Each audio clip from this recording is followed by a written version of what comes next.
So I just watched Alexander and the Terrible, Horrible, No Good, Very Bad Road Trip, the new comedy on Disney Plus that is a sequel slash reboot to Alexander and the Terrible, Horrible, No Good, Very Bad Day.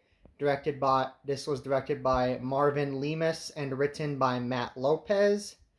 And um, for those of you who are wondering if I've seen the original film, I have, and I like it. It's not some amazing piece of comedy or anything, but it's like a fun family comedy. It's like just sort of a fun thing to throw on once in a while. I enjoy it overall. And going into this one, not only knowing that it's a complete reboot of the franchise, which you saw how well that worked for Die of a Wimpy Kid, and also just because the trailer looked like it was going even more over the top than the last film, I had no real good expectations going into this. My main reason for watching was pretty much because I just wanted to see how bad it was going to be.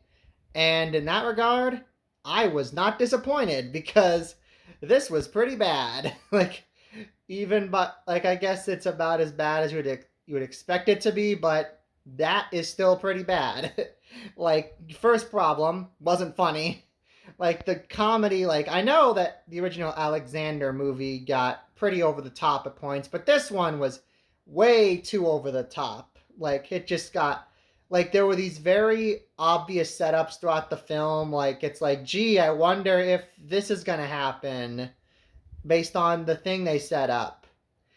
All these it's very obvious, and if you can see it coming a mile away, it's just not funny. And since we're talking about the story, they even have the liar revealed trope, which is just a great trope to use in your writing. It's like, yeah, if you want to make your movie really generic, make it a liar revealed story. And of course, they do pretty much nothing with it except some characters find out about the lie earlier than others, which that even then that's not very original in terms of the liar revealed story. And another problem with the film is you don't care about any of the characters. At least in the original, you did care about them enough that you wanted to see them succeed. Even by the end, at least in my opinion, by the end, I was at least rooting for all of them to have a good day and get what they wanted. But in this one, they're just way too bland. I don't care about any of them. And it doesn't help that most of the acting in the movie is not good. I know it's bad taste to harp on child actors, and honestly, I don't blame the child actor. He was probably just doing what the adults wanted him to do, but the child actor who played Alexander was not good. He did not give a good performance. It just more felt like he was trying to be cutesy than he was actually trying to play a character. But again, I don't blame him. I blame the adults who cast him and told him to do what he did. But with that being said, don't worry, because Eva Longoria and Jesse Garcia as the parents were not much better. They were also pretty bad. They just really just felt like they were reading their lines, and that's it. And even just comparing this to the original in terms of the characters, in this movie, Alexander is incredibly self-sacrificial. He tries to take the blame for things his sister does because of his bad luck, even though it's totally his sister's fault, which is kind of weird. In the original, Alex was very petty about the fact that he had bad luck and everybody else had great luck, but which was way more realistic for a kid to react. And also, Alexander in this film is just incredibly pessimistic, but in the original, he actually still, despite his bad luck, tried to, at the very least, get the things he wanted. Well, meanwhile, in this film, this Alexander is very content to, just lock himself in his house and never do anything. Which, again, I don't know if that just not doesn't feel very realistic for a kid. And let's talk about the fact that this is now a Mexican reboot of the franchise, because all the main characters in this are Mexican, and if I'm being honest, the Mexican culture in this felt incredibly tokenized. You have all the cliches you can think of. The elderly relatives are living with the family. They like to eat flamin' hot Cheetos. They play a lot of mariachi music in the movie. Like, you hear famous artists that, Mexicans stereotypically love, like Vicente Fernandez and Santana. Even listening to the score for the film, that sounded like a mariachi music. And like honestly, just this whole movie, it felt less like an actual people of Mexican culture trying to share said culture, and it felt more like just a bunch of white studio executives trying to make a movie that they thought would pander to Mexicans. And this is despite the director and writer of this film actually being Mexican, so it's crazy. And let's talk about the fact that, unlike in the original, where it was just Alexander had bad luck and that was why every day for him was so bad, this one, his days are bad because his family has been affected by a curse. And this act, I actually have mixed thoughts on this because, like, at first I thought this was really stupid. Like, again, just we have to take it over the top.